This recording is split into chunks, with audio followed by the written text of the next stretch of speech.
Hello students, आज हम लोग एक बहुत ही इम्पॉर्टेंट टॉपिक्स, हर बार तो सर आप यही बोलते हैं, जब भी आप कोई टॉपिक क्लिक करते हैं आप कहते हैं हम लोग बहुत इंपॉर्टेंट टॉपिक। बेटा बिल्कुल सच बात बोल रहा हूँ मैं। आज आपके जेब पर मैं सर्च करूँगा और मैं उस पर कैंची भी चलाऊंगा। No no no, that is not that type of scissor what you know. ये वो कैंची वाला सीजर नहीं है, ये जब्त करने वाला है। ओके, आज हम लोग टैक्सेशन में सर्च एंड सीजर की बात करेंगे। बहुत मजेदार टॉपिक है, बिल्कुल प्रैक्टिकल टॉपिक है। स्पेशल 26 अक्षय कुमार की मूवी वाला टॉपिक है। क्या है ये सर्च एंड सीजर?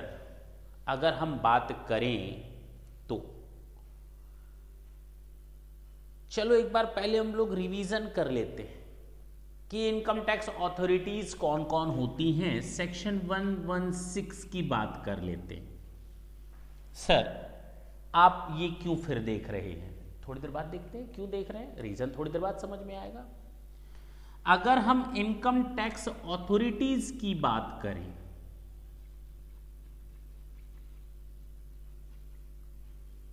तो पहला नाम आता है central board of direct tax. हमने भले ही आज ही आपका काम का ना हो, लेकिन जो असाइनमेंट दिया है उसके पेज नंबर 3 में मैंने सेक्शन 116 का फिर रेफरेंस आपके सर्च एंड सीजर में दिया है, देख लें। इनकम टैक्स अथॉरिटीज, और जो मैंने कॉलम बना के दिया है ये डिटेल जो हमारी अथॉरिटीज होती हैं, ये उनका समराइज्ड फॉर्मेट है। हम कैसे central board of direct tax को हम शॉर्ट फॉर्म में बोलेंगे central board of direct tax, CBDT। Okay, उसके बाद हम बोलेंगे principal director general of income tax, principal director general of income tax, जिसको हम नाम देते हैं PDGIT। ओके, इसके बाद हम बोलेंगे DGIT, प्रिंसिपल वर्ड हटा देंगे, director general of income tax. ठीक, ये हम इनकम टैक्स अथॉरिटीज की बात बता रहे हैं। कौन होते हैं इनकम टैक्स अथॉरिटीज? पहले भी हम लोग इनकम टैक्स अथॉरिटीज चैप्टर में देख चुके हैं, अगर नहीं देखा तो कोई टेंशन लेने की जरूरत नहीं है, हम यहां फिर से देख रहे हैं। Director PDGIT, DGIT। अब principal chief commissioner of income tax, chief commissioner of income tax. Clear? पहले सबसे ऊपर जो सुपीरियर अथॉरिटी है that is your central board of direct tax, सबका बाप, सबका मालिक, पूरी इनकम टैक्स की authority, central board of direct tax. Principal director general of income tax, director general of income tax, principal chief commissioner of income tax, chief commissioner of income tax. हम लोगों ने main principal, जब हमने principal लगाया तो principal हटा दिया, principal तो देखो ना DGIT, DGIT, CCIT, CCIT। पहला कैटेगरी तो सर हो गया। दूसरा, अब पहले P हटाया, अब G हटा दो, director of income tax, director of income tax. फिर क्या हटाओगे सर? जब आपने प्रिंसिपल वर्ड हटा दिया तो चीफ एक मतलब कमिश्नर ऑफ इनकम टैक्स होगा ना, DIT, director of income tax and commissioner of income tax and commissioner of income tax appeal. जब भी हम कमिश्नर ऑफ इनकम टैक्स की बात करेंगे तो कमिश्नर ऑफ इनकम टैक्स हमारे दो तरह के होते हैं। एक जो केवल अपीलेट से रिलेटेड मैटर्स को डील करते हैं, that is known as CIT appeal, और ये अपील से रिलेटेड मैटर को कवर नहीं करते। यानी अगर आपको CIT लेवल पर अपील दायर करनी है then you have to go with CIT appeal and not to CIT। Is it clear? दोनों अलग अलग हैं, पोस्ट एक ही है, पोस्ट, लेवल, तमगा सब एक है। अच्छा, अब डायरेक्टर ऑफ इनकम टैक्स के बाद additional director of income tax, joint director of income tax, assistant director of income tax, okay. CBDT के बाद principal director general of income tax, director general of income tax, director of income tax, additional director of income tax, joint director of income tax and assistant director of income tax, okay. Deputy director of income tax. अब बेटा हमको इसके बाद साथ साथ बताते जाओ, additional के बाद आपका हो जाएगा additional commissioner of income tax, joint commissioner of income tax, assistant commissioner of income tax and deputy commissioner of income tax. ये हमारी इनकम टैक्स अथॉरिटीज हैं, ये नाम है, ये क्या है, नाम है अथॉरिटीज। इनकम टैक्स अथॉरिटीज में जो हमारे ऑफिसर्स होते हैं, ये उन ऑफिसर्स को दिए जाने वाला नाम है। आप कौन हैं जी? हम assistant commissioner of income tax हैं। अच्छा, आप कौन हैं? सर जी हम तो joint commissioner of income tax हैं। अच्छा, आप कौन हैं? मैं तो additional commissioner of income tax हूँ। ऊपर लेवल चढ़ता जा रहा है। अच्छा, आप कौन हैं? एडिशनल के ऊपर हमारा तो नॉर्मल आ जाएगा ना, कमिश्नर ऑफ इनकम टैक्स है। इस कमिश्नर के अंडर में एडिशनल काम करता है, इस कमिश्नर के अंडर में हमारा ज्वाइंट डायरेक्टर का ज्वाइंट कमिश्नर काम करेगा, assistant commissioner and deputy commissioner काम करेगा। Is it clear? ये हमारे ऑफिसर्स हैं, इनकम टैक्स डिपार्टमेंट के ऑफिसर्स। इनके बाद कौन आएगा? Deputy director of income tax के बाद income tax officers.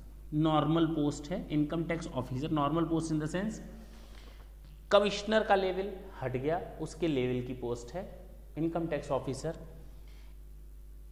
Income tax recovery officer and inspector of income tax. ये मैंने केवल आज एक समराइज कर दिया। This is the list of income tax authorities. इसमें देखो तो कहीं ट्रिब्यूनल का नाम नहीं आया, कोर्ट का नाम नहीं आया, क्योंकि ना तो कोर्ट और ना tribunal. Income tax appellate tribunal नाम है, आगे income tax appellate tribunal, but income tax appellate tribunal is an independent body and it is not covered under the income tax authorities. Clear रहेगा? तो हमारी इनकम टैक्स अथॉरिटीज में कौन आएगा? Sir central board of direct tax. अच्छा, principal director general of income tax. अच्छा, director general of income tax. अच्छा, director of income tax. हाँ, additional director of income tax. हाँ, joint director of income tax, assistant director of income tax, deputy director of income tax, income tax officer, income tax recovery officer and inspector. इनके आगे CIT और CIT appeal आप लोग जानते हैं कैसे use करना है। That's it. ये चीज पता चल गई। अब जो मैं बोलने जा रहा हूं ढंग से सुनना। वापस आते हैं अपने लेवल पे। सर्च एंड सीजर कहता है, ये सर्च एंड सीजर, पहली लाइन देखना, director general of income tax, page number 1 का पहला पॉइंट, और अंडरलाइन कर लेना, कोई दिक्कत नहीं है अगर देखो तो। पहला वर्ड बोला search and seizure can be authorised by, starting ही यहीं से S and S, search and seizure can be authorised by director general of income tax.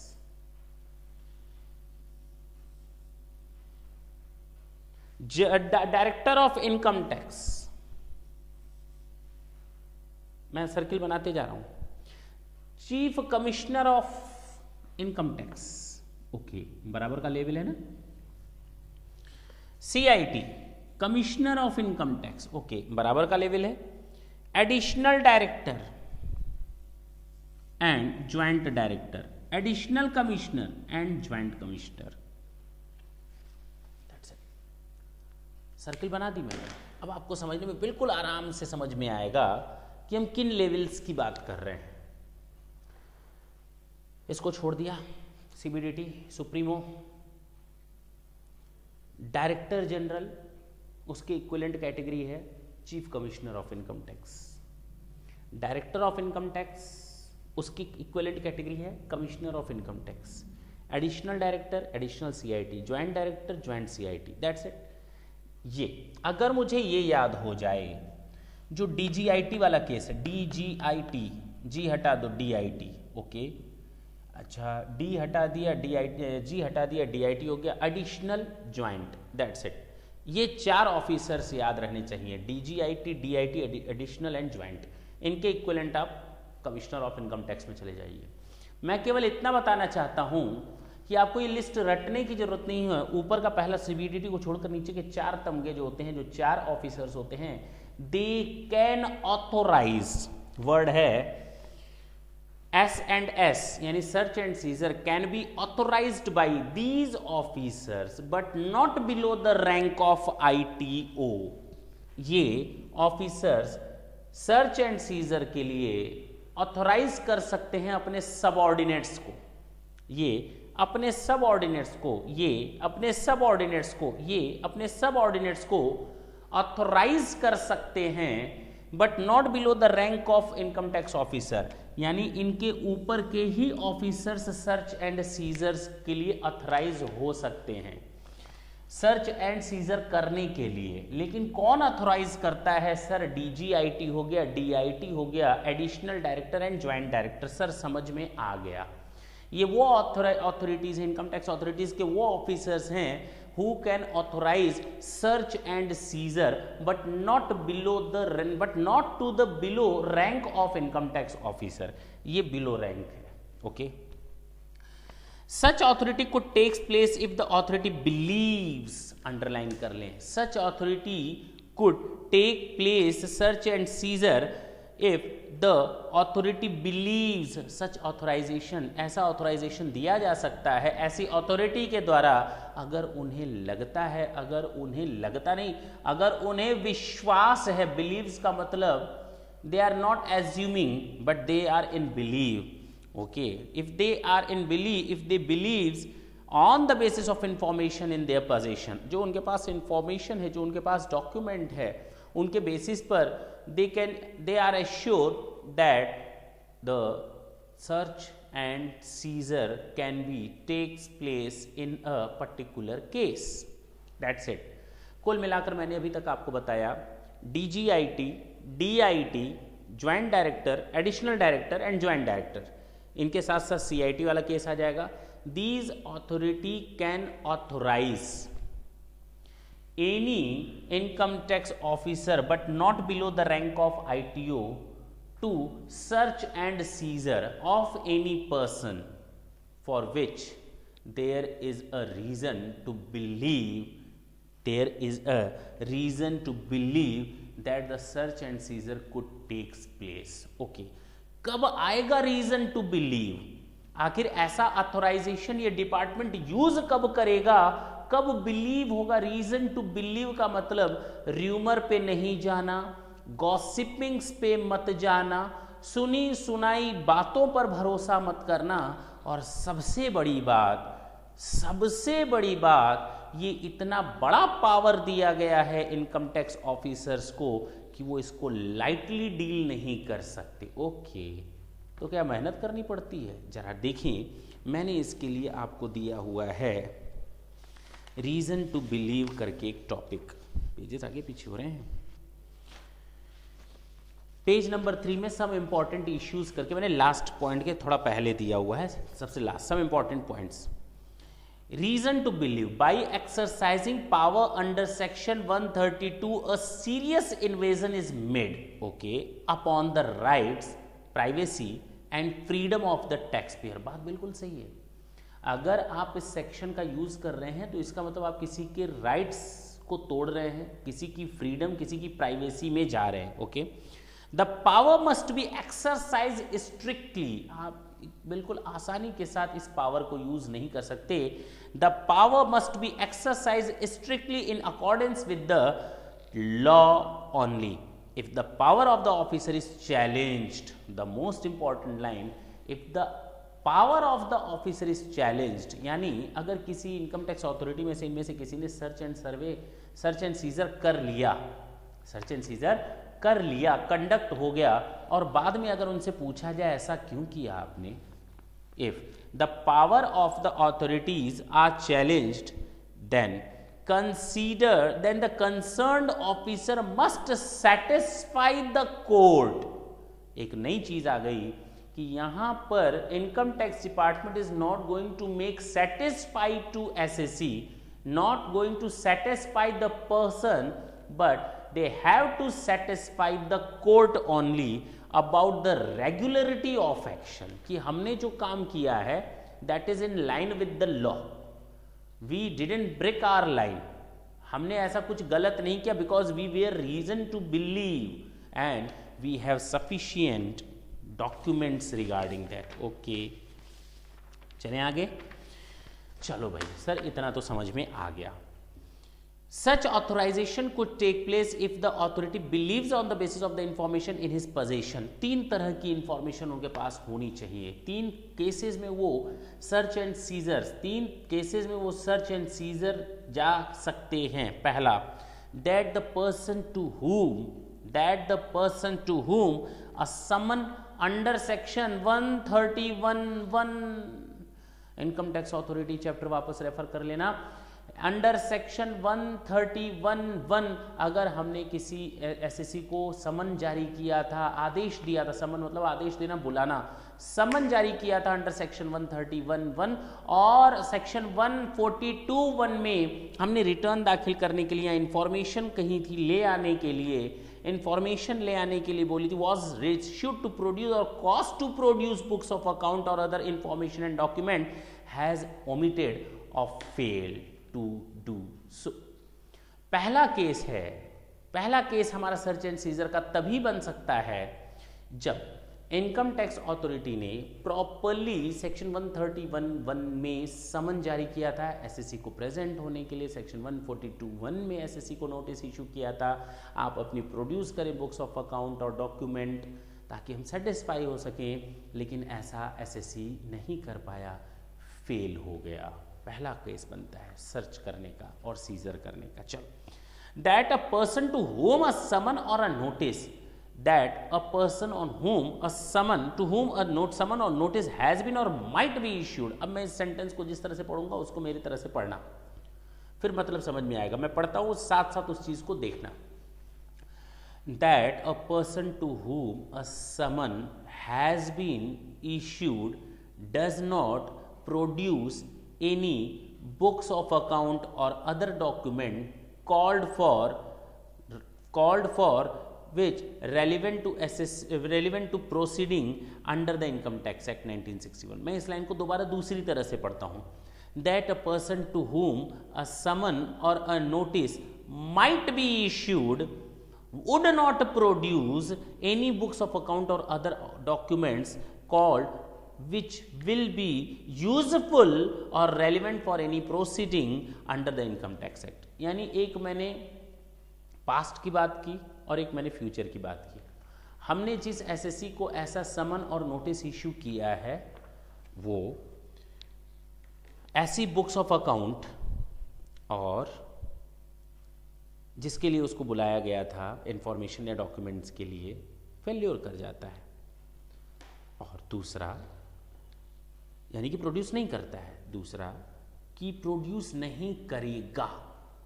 अच्छा, यानी यहां पर सस्पिशन है कि वो ऐसा काम नहीं करेगा। अच्छा जी, नहीं किया और ना ऐसा करेगा। हैज नॉट बीन, वर्ड क्या लिखा है, हैज बीन और डज नॉट। दूसरा, might be issued but would not produce. Is it clear? यानी पहला इंफॉर्मेशन था एक एसएससी के ऊपर, एक पर्सन के ऊपर हम लोगों ने सेक्शन 131(1) का सम्मन और सेक्शन 142(1) में नोटिस जारी की थी और एसएससी ने उसके आदेश का पालन नहीं किया। दूसरा कि पर्सन के ऊपर हम लोगों ने जिसके ऊपर सम्मन जारी किया न तो ऐसा बुक्स ऑफ अकाउंट दाखिल किया और न करने की इच्छा रखता है। तीसरा, that a person who is in the possession of any valuable article और thing, that a person who is in possession of any valuable article or thing, कोई भी ऐसे बंदा, सर्च एंड सीजर तभी टेक्स प्लेस हो सकता है अगर कोई बंदा जिसके पास वैल्यूएबल आर्टिकल और थिंग है, ज्वेलरी है, कुछ भी है इंक्लूडिंग मनी, बिलियन और ज्वेलरी, जिसको उसने डिस्क्लोज नहीं किया है और ना डिस्क्लोज करेगा, by the person concern for income tax purposes. Clear? तो हमने 3 पॉइंट देखे। कितने पॉइंट देखे? 3 पॉइंट देखे। पहले पॉइंट में ये देखा कि उसको 131 में समन इशू किया गया था और नोटिस इशू किया गया था और उसको वो करने में पूरी तरह से नाकाम रहा। दूसरा कि अगर ऐसे अथराइज्ड ऑफिसर्स को लगता है, अब एओ मैं नहीं बोलूँगा, एओ मतलब assessing officer might be a confusing word, मैं अथराइज्ड ऑफिसर बोलूँगा क्योंकि एओ नहीं बोलना है। जहाँ एओ बोलना होगा आई विल कॉल इट एओ, उसका मतलब होता है असेसिंग ऑफिसर। मैं इसको अथराइज्ड ऑफिसर ही बोलूँगा। अथराइज, जिसको अथराइज किया गया है सर्च एंड सर्वे करने, सर्च एंड सीजर करने के लिए। दूसरा, अगर किसी पर्सन को जिसको ऐसा सम्मन दिया गया है या जिसको ऐसा सम्मन दिया जाएगा, वो अपनी बुक्स ऑफ अकाउंट या अदर डॉक्यूमेंट प्रेजेंट नहीं करता है और ना करेगा। क्लियर? 3 लाइनें मैं इस पर अलग से पढ़ देता हूं, अगर आप नोट करना चाहें तो नोट कर लेंगे। For this purpose, for the second point, the authorizing officer must have reason to believe that the person, whether or not a notice has been served. मैं फिर से बोलता हूं, under the second clause, a formal notice is not essential. Okay. The AO, authorizing officer, must have reason to believe that the person, whether or not a notice has been served on him, is not likely to produce his books. In such a case, the basic is that the person will suppress books of account and other document which may be useful and relevant for the income tax proceeding. अच्छा, ये वही तरीका है जहाँ पर authorised officer को satisfy करना पड़ता है कोर्ट वगैरह को अगर उसके पावर को चैलेंज किया जाए। यानी आप ऐसे मनमाने तरीके से किसी के ऊपर नोटिस इशू नहीं कर सकते। हाँ, नोटिस इशू करो ना, लेकिन अगर आपके पास ग्राउंड है, बेस है, रीजन टू बिलीव है, then you can serve a notice. Formal notice से काम नहीं चलेगा, केवल it is not essential to issue a formal notice.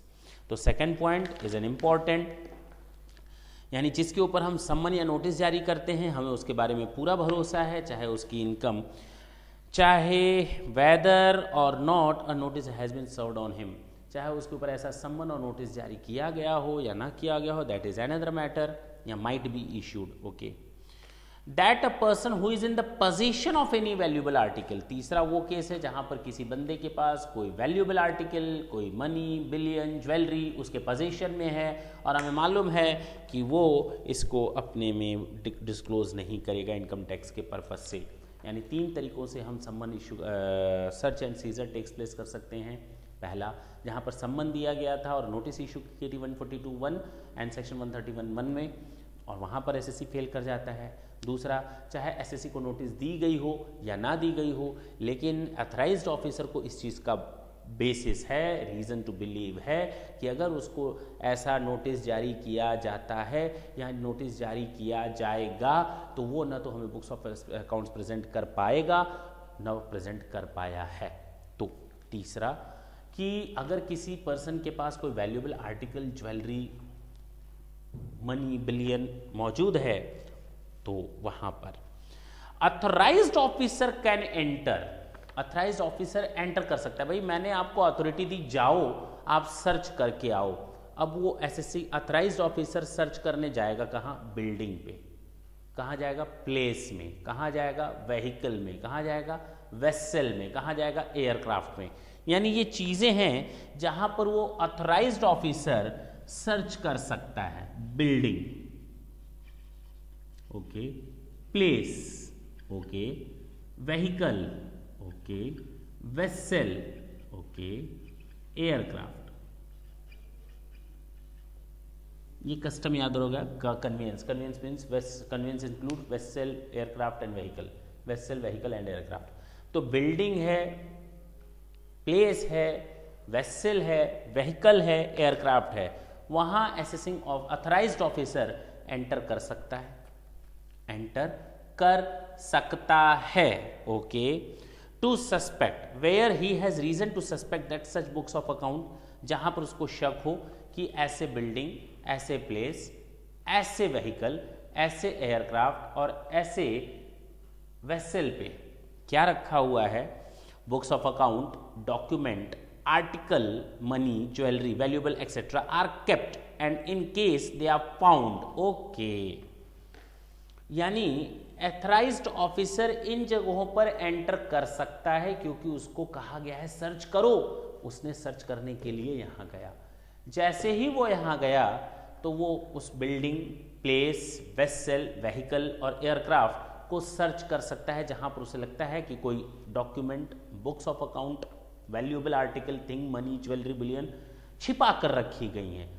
और अगर उन्हें वो चीज़ें मिल जाती हैं, ऐसा नहीं कि हर चीज़ जब्त करो, चल वो फर्नीचर भी उठाओ और जब्त करके ले चलते ना, अगर उन्हें वो चीज़ें मिलती हैं जिस काम के लिए सर्च का प्रोसीडिंग स्टार्ट किया गया, then they can seize those books of account, document, article, valuable thing like money, bullion, jewellery etcetera. Okay, इसी को तो कहा गया they can search and seize. They can search and seize. The authorized officer can search and the authorized officer can seize those valuable thing, valuable article, jewelry, money, billion, books of account and documents which was important for tax purposes. Okay. अच्छा, दूसरा point, जैसे ही वो उनको जब्त करेगा, seize करेगा, दे place marks of identification on them. ऐसा नहीं है कि जैसे कोई सामान जब्त करो जेब में डालो, जब्त करो जेब में डालो, ना ना ना ना, they will place a mark on them to identify that these are the subject matter which has been find out during the course of search and seizure under section 132।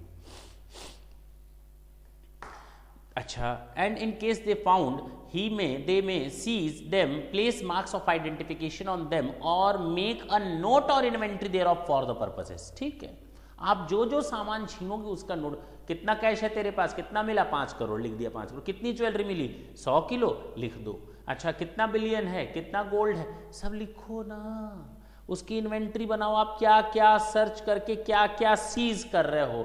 You have to place a identification, you have to place a mark on them to identify the things clearly. Okay, और उनकी inventory बनानी पड़ेगी। आ गई बात, inventory बनानी पड़ेगी। जो detail वो बनाएंगे सेम वही डिटेल्स जो अगर वो बुक्स ऑफ अकाउंट जब्त करते हैं, वो डॉक्यूमेंट्स जब्त करते हैं, ज्वेलरी जब्त करते हैं, कुछ भी, तो उस केस में जिनके यहां से वो ज्वेलरी, जिनके यहां से वो बुक्स ऑफ अकाउंट डॉक्यूमेंट मिला, उस पर्सन को ये राइट है, उस पर्सन जिसके पास ऐसा सर्च एंड सीजर कंडक्ट हुआ है, जिसके यहां, उसको एक राइट है कि वो इन चीज़ों की कॉपीज मांग सकता है। एक तो जो सर्च के दौरान चीज़ें सीज हो रही हैं, और उन चीज़ों की इन्वेंट्री बना सकता है कि आपने हमारे यहाँ से क्या क्या जब्त किया, और बुक्स ऑफ अकाउंट जब्त किया तो उनकी कॉपीज बना सकता है, मांग सकता है, प्रिंट आउट ले सकता है, फोटोकॉपी ले सकता है। अच्छा, देखते हैं आगे। सी नोट नंबर 1। तो सर हम लोग नोट नंबर 1 देख लेते हैं, पेज नंबर 2 पर है। एनी बिलियन, ज्वेलरी और अदर वैल्यूएबल आर्टिकल और thing which is in the nature of stock in trade of the business found as a result of search shall not be seized।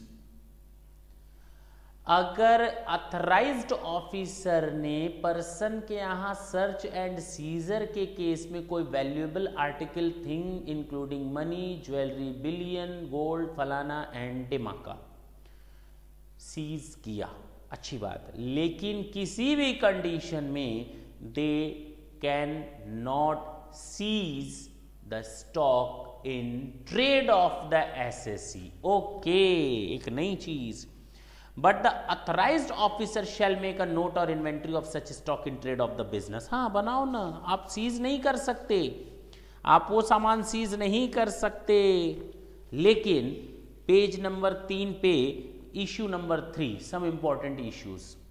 एक चीज तो clear हो गई, they can not seize or what, stock in trade.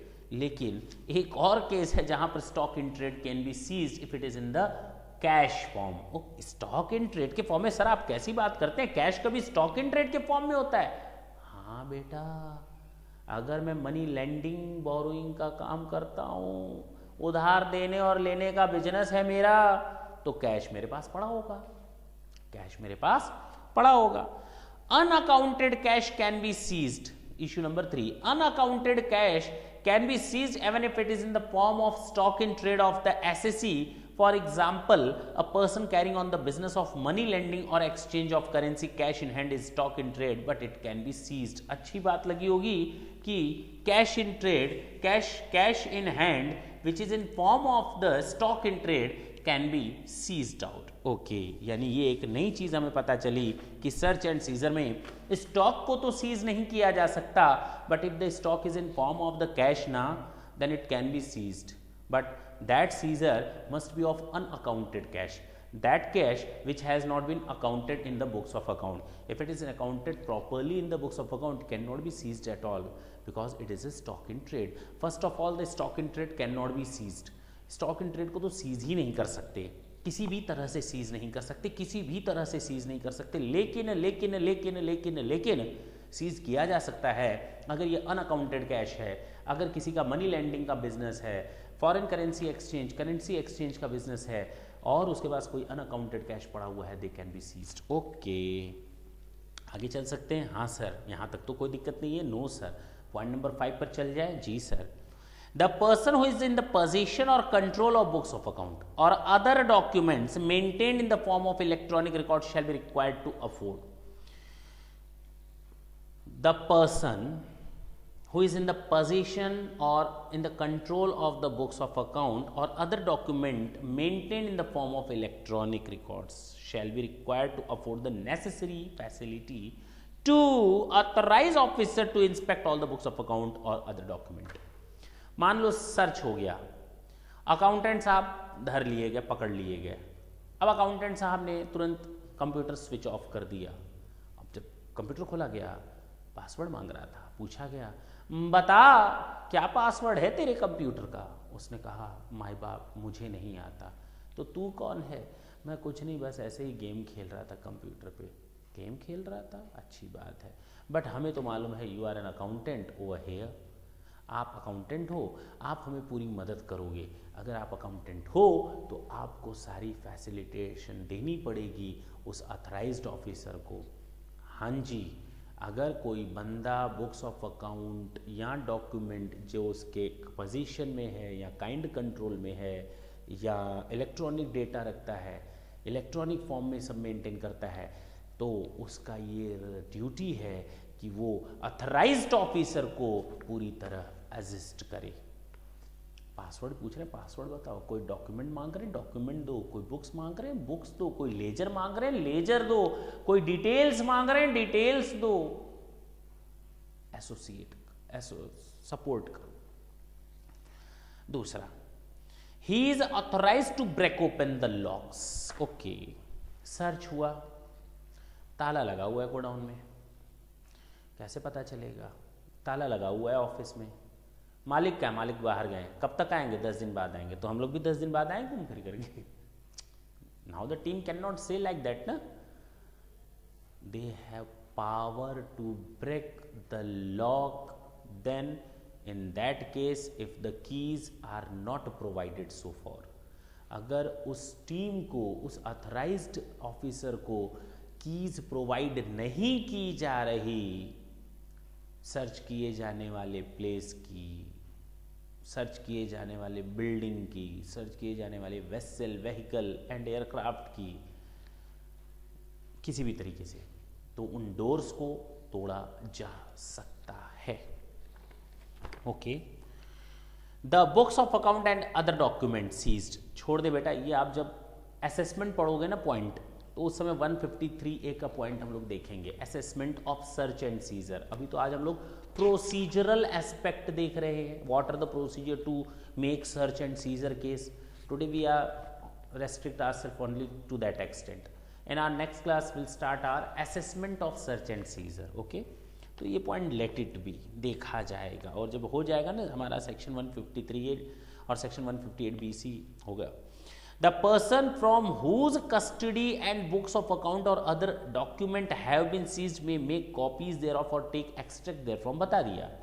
जिसके control से, जिसकी custody से ये बुक्स ऑफ अकाउंट डॉक्यूमेंट वगैरह सीज हुए ना, वो उनकी कॉपीज ले सकता है, फोटो कॉपी ले सकता है। Okay, the assessing of the authorised officer is empowered to search any person. ढंग से सुनना, मोस्ट इंपॉर्टेंट लाइन है, कुछ नया आने को मिल रहा है। अब तक तो सब नॉर्मल था कि हमने इनकम टैक्स अथॉरिटीज़ ने जो ये हैं कौन, DGIT, DIT, एडिशनल डायरेक्टर और असिस्टेंट डायरेक्टर, उनके साथ कमिश्नर जोड़ देना, ये अथराइज कर सकते हैं किसी भी असेसिंग ऑफिसर को not below the rank of income tax officer to make a search and survey. Okay, search and survey कब हो सकता है? ये 3 पॉइंट होते हैं, तीनों पॉइंट मैंने बताया। Search and seizure can takes place in the following situations, any one of them is fulfilled, not simultaneously all the 3 points। First point बताया, समन जारी किया गया था 131(1) में, या नोटिस इशू किया गया था 142(1) में, और SSC वहाँ फेल्योर कर गया। दूसरा, अथॉरिटी को ये पूरा भरोसा है कि अगर हम समन जारी करते हैं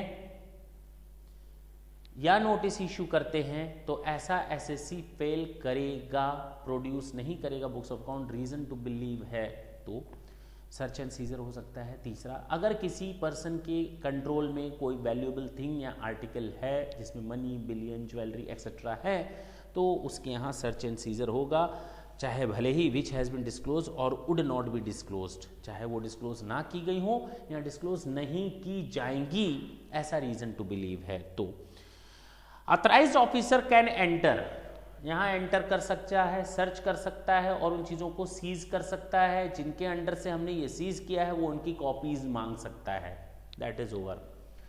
अगर डोर बंद है, कीज नहीं दी जा रही, लॉक्ड है, तो तोड़ा जा सकता है। अगर अकाउंटेंट पकड़ा गया, कोई ऑफिसर उस कंपनी का है अंदर और वो उसके हाथ से बुक्स ऑफ अकाउंट और डॉक्यूमेंट मिले हैं और इलेक्ट्रॉनिक फॉर्म में कुछ उसने डॉक्यूमेंट रख रखे हैं, तो उससे कहा जाएगा आप हमें असिस्ट करें, और उसका वो राइट ड्यूटी है उस पर्सन जिसके हाथ से ऐसे बुक्स ऑफ अकाउंट डॉक्यूमेंट या डिटेल्स या इंफॉर्मेशन या इलेक्ट्रॉनिक फॉर्म में जो डिटेल मेंटेन कर रहा है, उसकी ये ड्यूटी है कि पूरा का पूरा सपोर्ट करे ऑथराइज्ड ऑफिसर को। अच्छा जी, मैंने कहा सब कुछ सीज कर सकते हो मुन्ना, लेकिन स्टॉक इन ट्रेड को सीज नहीं कर सकते। लेकिन stock in trade can be seize only in that case where the cash is involved. अगर मनी लेंडिंग का बिजनेस है और अनअकाउंटेड कैश है तो उस अनअकाउंटेड कैश को हम लोग सीज कर सकते हैं। जी सर जी। ओके, जो अब मैं इंपॉर्टेंट चीज़ यहाँ तक तो अभी तक बताया, सारी चीज़ें रिवीजन में आ गई। नेक्स्ट पॉइंट ढंग से सुनना। The authorized officer is empowered. The authorized officer is empowered to search any person. Underline कर लेना. To search any person in or about the building. जो उस बिल्डिंग में है, जो उस बिल्डिंग के साथ है, और place in respect of which a search has been authorised. यानी जो उस बिल्डिंग से इन्वॉल्व है, जो उस बिल्डिंग में है, उस बिल्डिंग से संबंधित व्यक्ति हो, अबाउट द बिल्डिंग, और जो उस बिल्डिंग में हैं उनका सर्च हो सकता है. The authorised officer is empowered to search any person in और in the building or about the building or place in respect of which a search has been authorized if he has reason to suspect that any article for which the search is being made is concealed about his person. अब मान लो jewellery की shop में एक search हुआ, वहां पर कोई बंदा चेयर पर बैठा हुआ है, अब मैनेजर है, अकाउंटेंट है, not in the customer form. आपको मालूम है कि कस्टमर कहाँ बैठते हैं और उस शॉप के एम्प्लॉयज़ कहाँ बैठते हैं. तो अगर वो पकड़े जाते हैं तो उनसे हम संबंधित जानकारियाँ मांग सकते हैं, चाहे वो उस बिल्डिंग में हो, उस दुकान में हो. अदरवाइज उस दुकान से संबंधित व्यक्तियों से पूछताछ हो सकती है. अगर वो अपने घर पे हैं then a call will be them. ठीक है ना, हम उनको कॉल करके बुला सकते हैं, उनसे जांच पड़ताल की. यानी बिल्डिंग में हो और बिल्डिंग से संबंधित व्यक्ति हो और उस प्लेस में हो. चलो द अथराइज्ड, अगर ऐसा शक है कि ये आदमी उस पर्सन के बारे में जिसके बारे में ऐसी रेड डाली गई है, जिसके बारे में ऐसा सर्च एंड सीजर प्रोग्राम हो रहा है, कंडक्ट किया जा रहा है, उससे रिलेटेड इंफॉर्मेशन उस बंदे से मिल जाएगी तो उनका सर्च किया जा सकता है। ऐसे नहीं कस्टमर बैठा हुआ चलो तेरी तलाशी ले ले, भैया कस्टमर है, कस्टमर को क्यों कष्ट देना। The authorised officer is also entitled to search any person who has got out of, किसी भी ऐसे बंदे का सर्च कर सकता है जो उस बिल्डिंग को छोड़कर गया है या बिल्डिंग में आने की हैसियत रखता है और is able to get into और is in the building, place, vessel, vehicle और aircraft in respect of which a search has been authorized. If he has reason to suspect that such person has secreted about his person any books of account or other document, money, billion, jewelry, तो sir सीधे सीधे ऐसा बोलिए ना कि अगर search की team आती है तो अटैक करेगी, केवल कंपनी के मालिक पर अटैक नहीं करेगी, उस कंपनी के मालिक पर, उस कंपनी के मैनेजर पर, उस कंपनी के वर्कर पे, उस कंपनी के अकाउंटेंट पे, उस कंपनी के असिस्टेंट डायरेक्टर, सब पर वर्कआउट किया जा सकता है, सबका सर्च किया जा सकता है। If someone is absent on the particular date then he can be called, उसको कॉल करके बुलाया जा सकता है because he is very much related to that building और अ प्लेस, और उसके पास वो इन्फॉर्मेशन छुपाने के रीजंस हो सकते हैं जिस बारे में हम लोगों ने ऐसा सर्च किया, ऑपरेशन किया। ऐसा सर्च ऑपरेशन दोबारा फिर नहीं कर सकते, इतनी जल्दी नहीं हो सकता कि चलो आज घर चलते कल दोबारा आएंगे सर्च ऑपरेशन करने के लिए, सारी चीज़ें तो छूट जाएंगी, सारी चीज़ें तो छुपा ली जाएंगी, सारी चीज़ों को मैनिपुलेट कर लिया जाएगा, नॉट पॉसिबल एट ऑल। सोचो ना, और जब सर्च का केस चलता है ना, इंट्रोगेशन होता है, क्या होता है, आपसे पूछताछ होती है, पैसा कहाँ से आया, किसका था, किसने दिया, कब लिया, क्यों लिया, कहाँ से आया, कहाँ जाएगा, क्या कर रहे थे, कहाँ जमा किया था, अरे बाप रे बाप, इंट्रोगेशन हुआ। एक केस इसी में ही था कि पर्सन को सोने नहीं दिया गया, रात भर पर्सन को सोने नहीं दिया गया, उससे केवल पूछताछ होती रही। उसने केस कर डाला कि this is against the human right, मुझे रात को सोना था, 3 बजे के बाद भी आप पूछताछ कर रहे हो, मैं इंसान हूँ, मर जाऊंगा, ये कहाँ लिखा हुआ है कि आप सोने नहीं दोगे, सर्च अगर कंडक्ट हो गई आप रात भर पूछते रहोगे। अरे अगले दिन पूछ लेना, सोने तो, पहली चीज़ तो नींद तो आनी नहीं तेरे को, सर्च हुआ है तेरे बिजनेस में, पहली चीज़। दूसरी चीज़, हाँ ये आपका ह्यूमन राइट है, आप इसके अगेंस्ट नहीं जा सकते।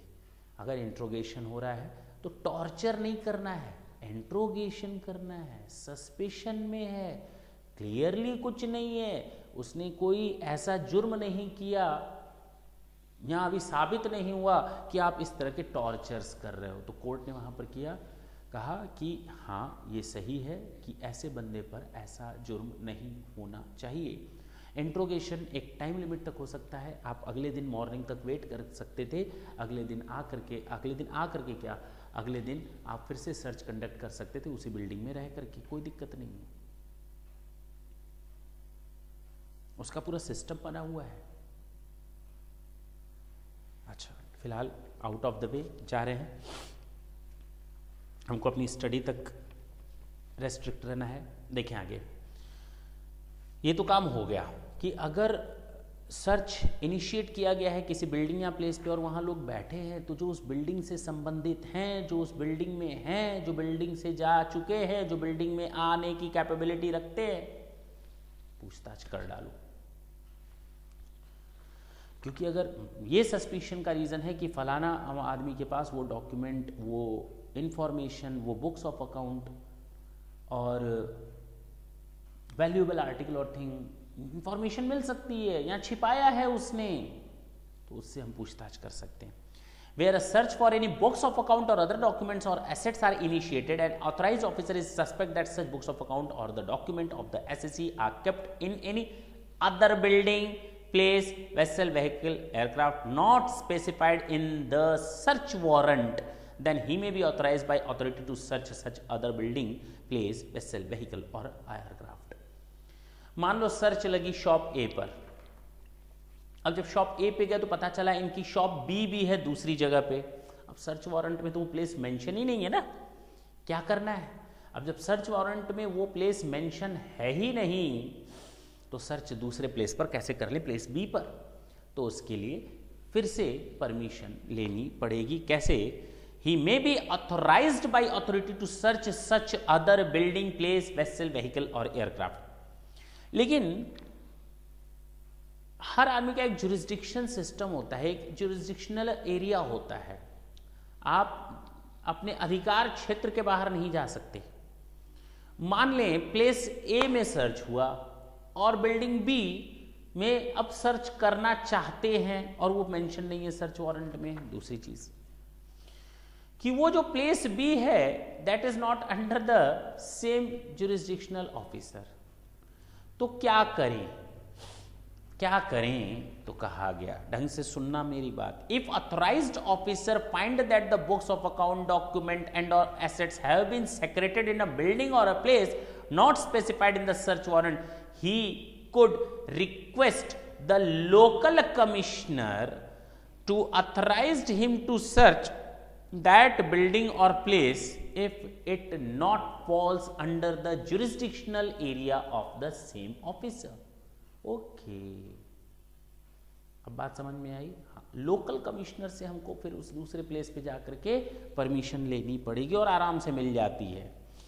Now there is reputable presumption to the effect। अब टोटल, अब असेसिंग ऑथराइज्ड ऑफिसर को सारी चीजें मिली। अब जो चीज जहां से मिल रही है उसके पीछे एक रेप्यूटेबल प्रिजम्पशन माना गया। अंडरलाइन कर लो, this is the main presumption. there is a reputable presumption to the effect that the books of account or other document and asset found in the possession of any person in the course of this search belongs to such person, and also that the content of such book and other documents are true, and that the signature and every other part of the books of account and documents are handwriting of the person who can reasonably be assumed to have signed or written the books of account or other document। ये एक reputable presumption मानी गई है कि जिसके place से जो चीज निकले, एसएससी पर्सन के अगेंस्ट हम लोगों ने सर्च इनिशिएट किया। अब उनके यहाँ से जो जो चीज़ें निकलेंगी, जो बुक्स ऑफ अकाउंट होंगे, जो डॉक्यूमेंट होंगी, जो इंफॉर्मेशन होंगी, जो चेक होंगे, जो अदर डॉक्यूमेंट डायरीज होंगी, मान लिया जाएगा all these are to be maintained by that person. Okay sir, ये तो नॉर्मल है, ये प्रिजम्पशन मानना पड़ेगा। कल वो बंदा बोल सकता है ये तो मेरी राइटिंग है नहीं, अरे सारा काम तुम करोगे, तुम अपने अकाउंटेंट से करवा सकते हो। मान लिया जाएगा कि जो भी आपके पोजीशन में मिला है all those belongs to you itself. Okay, where it is not possible, अब ढंग से सुनना। अब मैं यहां दो चीजें बताऊंगा, एक डीमिंग सीजर बताऊंगा और दूसरा अटैचमेंट ऑर्डर। दोनों में फर्क है, डीमिंग सीजर या कंस्ट्रक्टिव सीजर और दूसरा अटैचमेंट ऑर्डर। तो पहला पॉइंट हम डीमिंग सीजर की बात करते हैं। अब तक तो हमने सर्च एंड एक्चुअल सीजर की बात की, अब हम सर्च एंड डीमिंग सीजर की बात करेंगे। कभी कभी होता क्या है कि authorised officer is not capable, means assets ऐसी होती हैं, उनकी वॉल्यूम, उनका वेट, उनका नेचर, उनका कैरेक्टरिस्टिक ऐसा होता है कि ये पॉसिबल ना हो पाए कि उनको हम यहाँ से हटा सकें। Where it is not possible practically it is not possible to take physical possession of any valuable article or thing and remove it to a safe place। ढंग से सुनना, मैंने यहां पर books of account word use नहीं किया, मैं फिर से बोलूं। Where it is not possible or practicable to take physical possession of any valuable article or thing and remove it to a safe place due to its volume, weight or other physical characteristic, or due to its being of a dangerous nature of thing, the authorized officer may serve an order immediately on the spot। फैसला on the spot.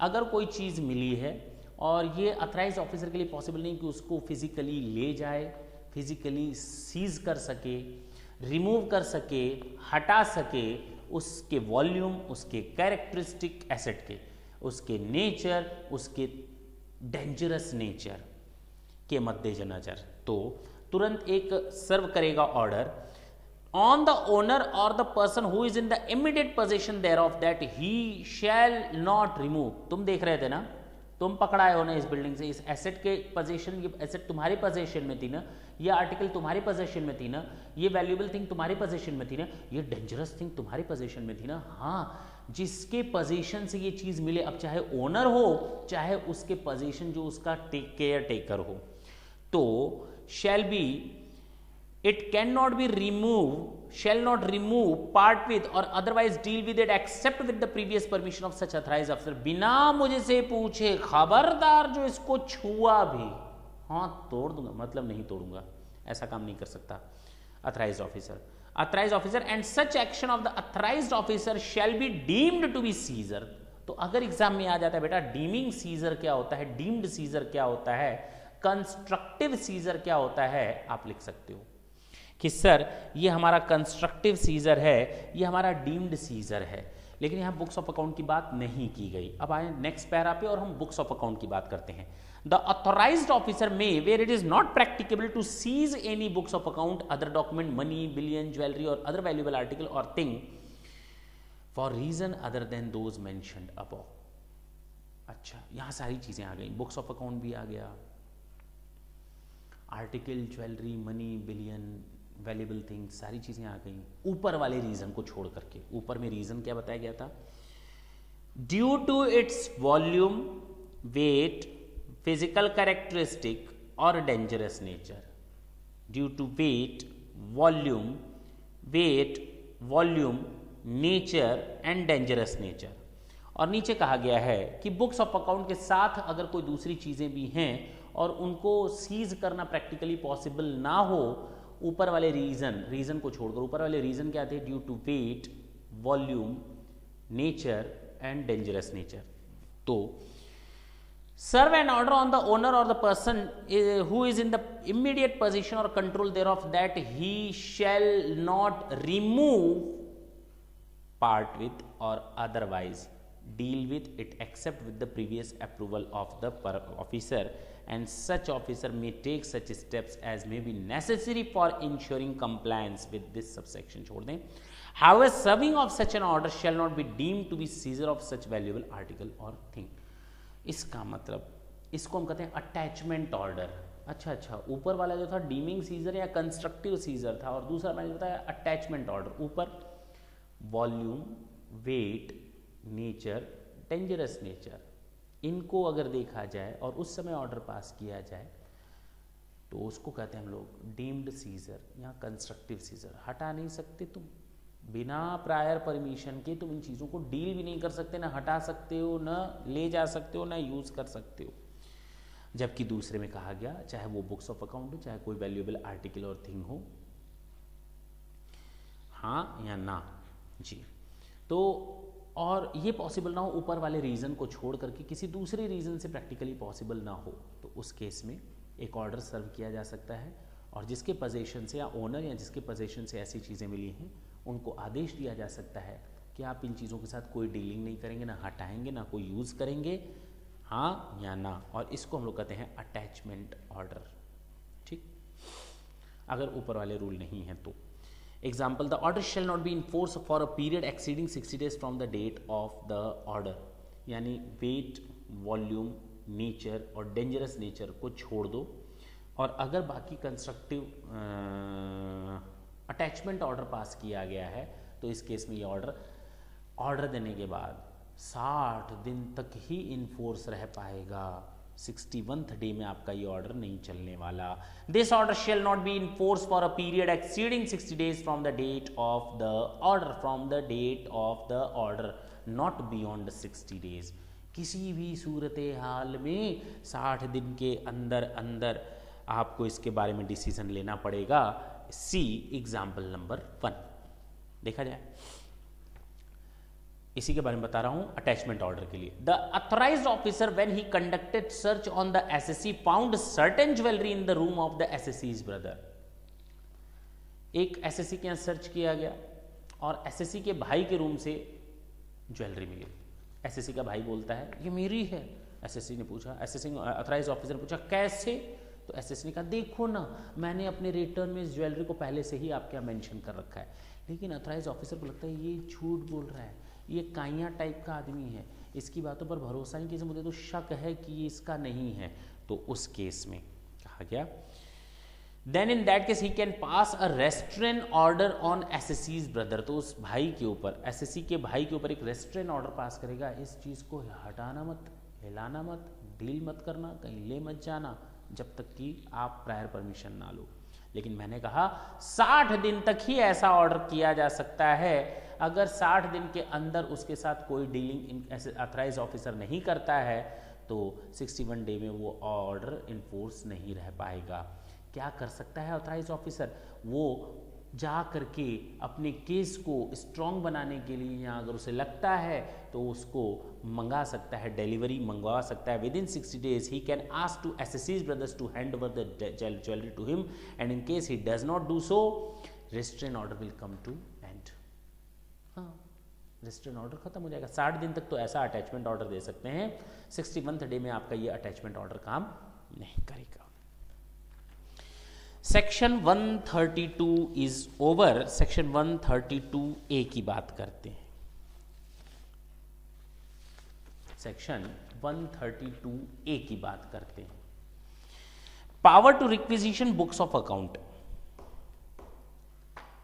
Underline कर लेंगे, requisition of books of account यानी books of account को मांगना।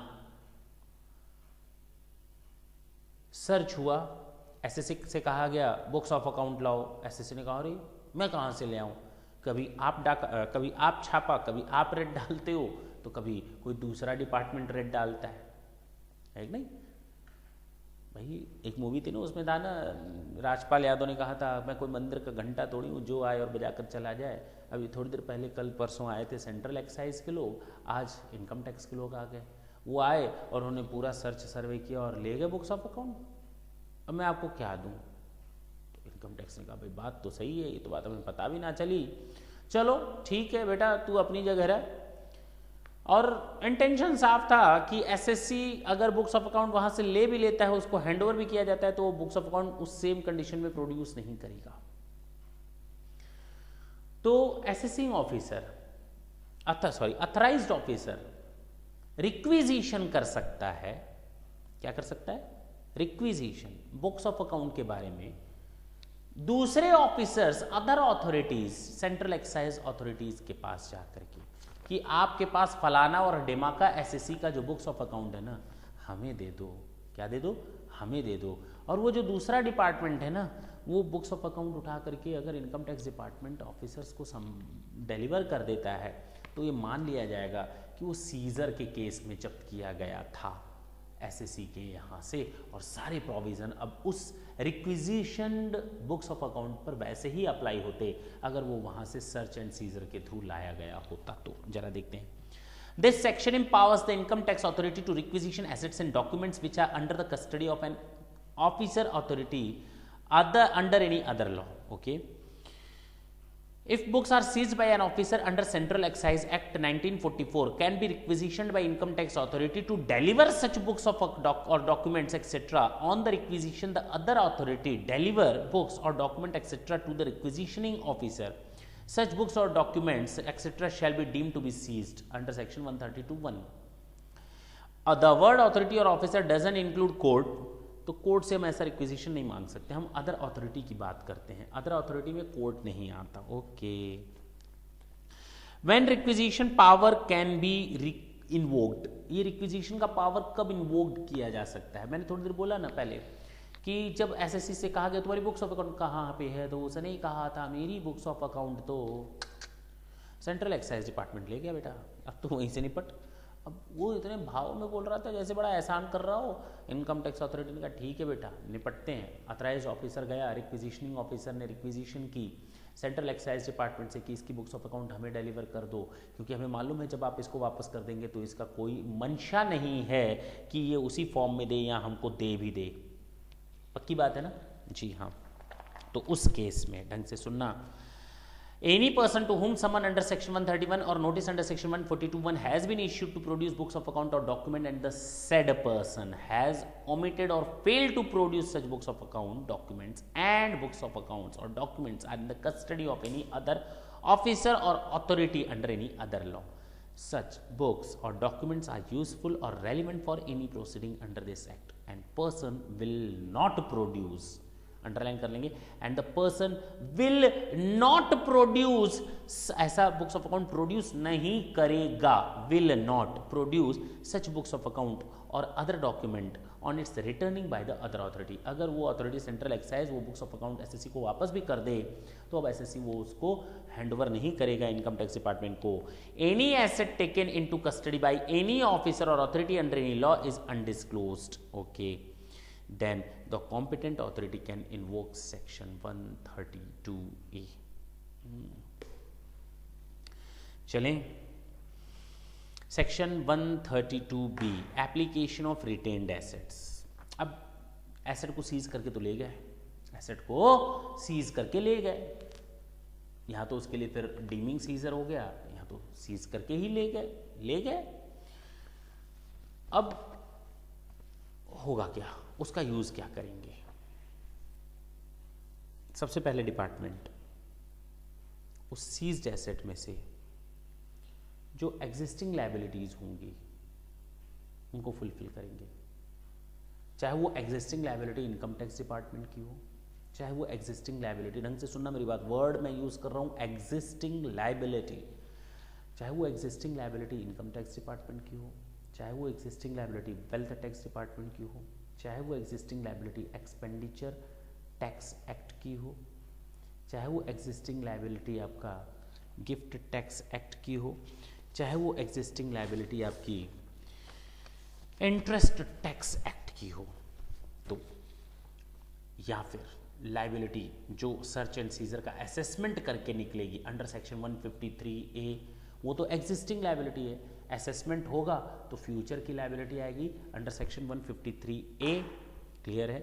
Current year की जो tax liability है वो other liability in respect of which the person is in default or deemed to be in default, कोई भी ऐसी लायबिलिटी जिसके लिए एसएससी डिफॉल्ट में है या डीम्ड टू बी डिफॉल्ट में है, तो एग्जिस्टिंग लायबिलिटी हो गई और फ्यूचर लायबिलिटी हो गई। एग्जिस्टिंग लायबिलिटी में income tax, wealth tax, expenditure tax, gift tax, interest tax, इनकी जितनी भी एग्जिस्टिंग लायबिलिटी है, फिर 153A की डिसाइडेड या डिटरमाइंड टैक्स लायबिलिटी और करंट ईयर्स लायबिलिटी, हाँ या ना, ये सारी लायबिलिटीज को हम बोलेंगे।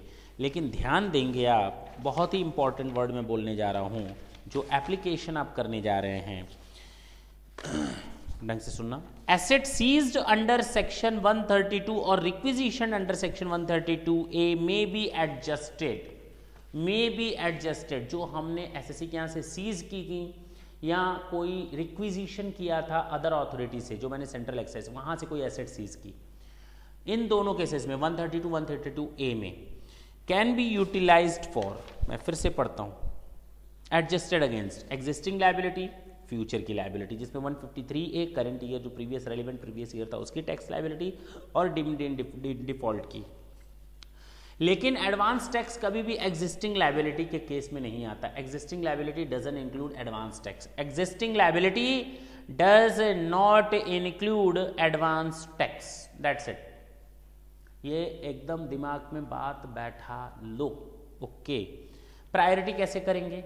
अब सीजर में क्या क्या सीज हुआ होगा, कैश भी सीज हुआ होगा, एसेट भी सीज हुआ होगा, तो प्रायोरिटी कैसे यूज करेंगे? लायबिलिटी में सबसे पहले कैश को यूज करेंगे, उसके बाद एसेट को यूज करेंगे।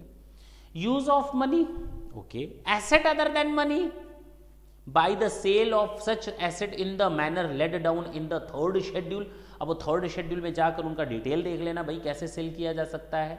इज इट क्लियर ना? पहले तो हम मनी को यूज कर लेंगे लायबिलिटीज को मीट आउट करने में। दूसरा, एसेट जो सीज की गई हैं उनको सेल करके हम यूज कर सकते हैं लायबिलिटीज को मीट आउट करने में। However shall not be precluded from the recovery of above liabilities by any other mode. केवल सीज्ड एसेट से ही आप या मनी से ही आप लायबिलिटी को मीट आउट करो ये जरूरी नहीं है। Assessing officer, authorised officer shall not be precluded from the recovery of above liability bye any other mode. किसी दूसरे तरीके से भी रिकवरी की जा सकती है। कैसे? मान लो सफिशिएंट ना हो क्या छोड़ दें?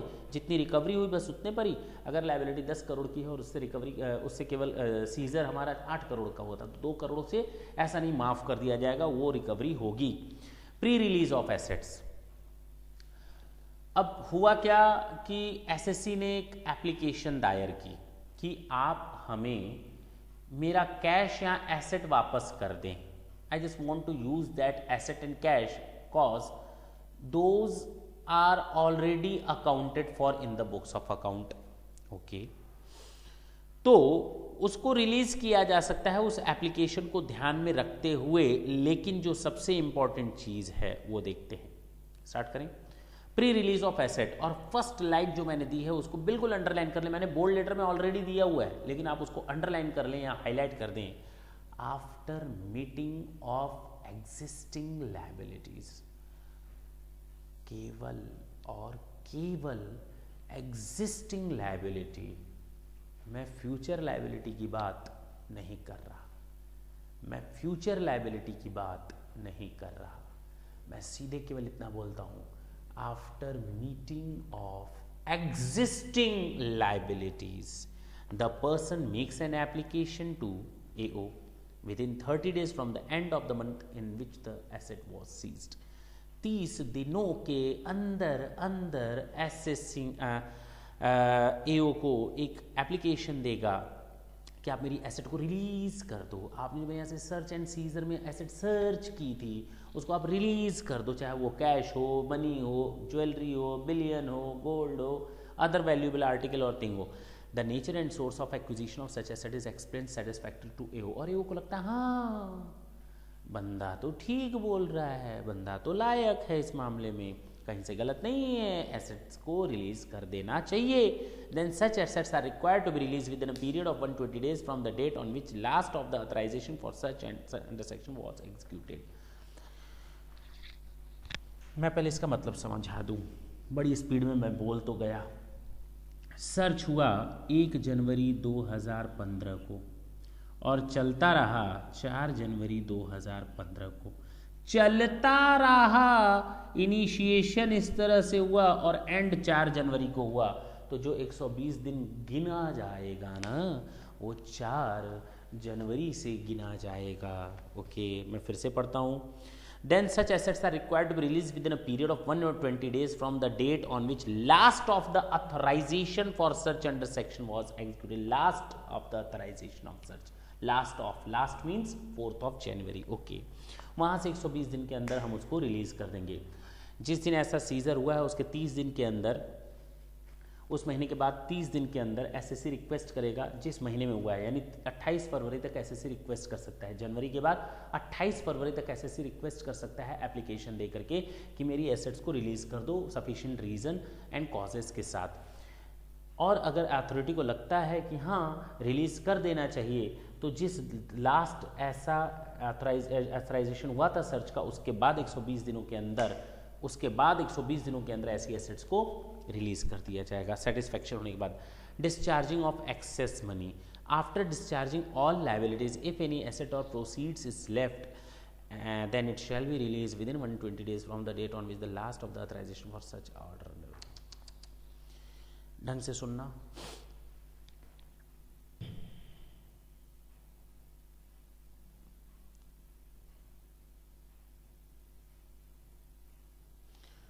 एक 120 दिनों के अंदर डिटर्मिनेशन हो जाना चाहिए लायबिलिटी का। जितनी भी एक्सेस एसेट्स होंगी, मनी होगी, वो हमको 120 दिनों के अंदर एसएससी को क्या करना पड़ेगा, लौटाना पड़ेगा लास्ट अथराइजेशन की डेट से।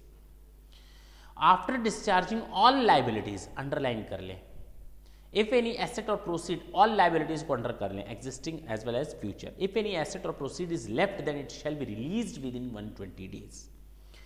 0.5% इंटरेस्ट द एसएससी शैल, अब जाहिर सी बात है 10 करोड़ रुपया जब्त हुआ था, जरूरत केवल 6 करोड़ की थी, मीटिंग ऑल द लायबिलिटीज, तो 6 करोड़ मीट आउट करने के बाद 4 करोड़ वापस करना है ना, कर दो, 4 करोड़ वापस कर दो एसएससी को, जिसका ये पैसा है उसको वापस कर दो। सारा तो आपने टैक्स ले लिया, पेनाल्टी इंटरेस्ट ले लिया, अब वापस कर दो।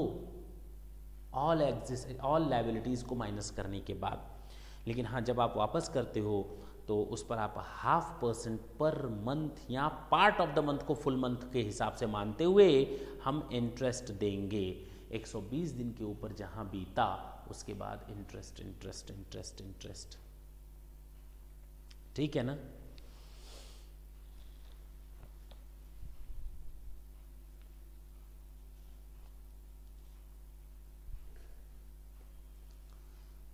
अमेंडमेंट आया है, इंपॉर्टेंट है। इंटरेस्ट रेट 0.5% पर मंथ और पार्ट ऑफ द मंथ, इतना केवल याद रखेंगे।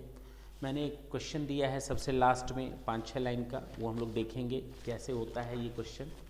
आज भले ना देखें, नेक्स्ट क्लास में बिल्कुल वहाँ से स्टार्ट करेंगे और सर्च एंड सीजर का असेसमेंट स्टार्ट कर देंगे हम लोग। ढंग से देखें, अमेंडमेंट आया है कि अगर कोई एसएससी अप्रोच करता है सेटलमेंट कमीशन के पास, then he can approach to directly to the settlement commission for settlement of his case after search and seizure. सोचो ना, सर्च एंड सीजर होने के बाद एसएससी को ये राइट दिया गया है कि आप सेटलमेंट कमीशन में जाओ, जल्दी से जल्दी आप अपना मामला निपटा लो। In the application made to settlement commission under section 245C, assessee has to disclose the income which was not disclose before the assessing officer. बहुत इंपॉर्टेंट लाइन है कि असेसिंग ऑफिसर के पास जो हमने चीज़ें नहीं डिस्क्लोज की थी, now I can disclose all the things before settlement commission. And yes, अब देखो ना, एसएससी को पता चल गया भाई जो लुटिया डुबनी थी वो डूब गई। जितना चीज़ें find out assessing authorise officer को करना था वो तो कर गया। अब बेटा गनीमत इसी में है, अच्छी चीज़ इसी में है, या भलाई इसी में है कि आप चीजों को डिस्क्लोज कर दो और वो रास्ता पकड़ लेगा सेटलमेंट कमीशन का। The tax and interest on the income disclose before the settlement commission will be recovered from the seized asset. ठीक है, कोई दिक्कत नहीं। इनकम टैक्स अथॉरिटी मैंने आपको बता दिया, रीजन टू बिलीव मैंने आपको बता दिया, recorded for issuing search warrant, disclosure of material. ठीक ठीक ठीक, देख लेना ये last point. The topic is over now. अब हमारा इस टॉपिक पे कुछ भी नहीं बचा, यानी सर्च एंड सीजर का टॉपिक ओवर। सेक्शन 132, 132A और उसके जितने भी पार्ट थे वो हम लोगों ने कर लिए, जितने भी इंपॉर्टेंट इश्यूज और एग्जाम्पल्स थे वो हम लोगों ने देख लिए। नेक्स्ट क्लास में इस पर एक क्वेश्चन है, छोटा सा क्वेश्चन है, 5-6 लाइन का है, ज़्यादा नहीं टफ है। एक बार आप थ्योरी पढ़ करके बैठेंगे तो हम लोग इंटरेस्ट वगैरह कैलकुलेट करेंगे। Only the main thing of that question is to calculate interest, that's it. और नेक्स्ट क्लास में हम लोग सर्च एंड सीजर का असेसमेंट कैसे होता है वो देखेंगे। After the completion of that will start our survey topic. Thank you बच्चों, थैंक्स अ लॉट।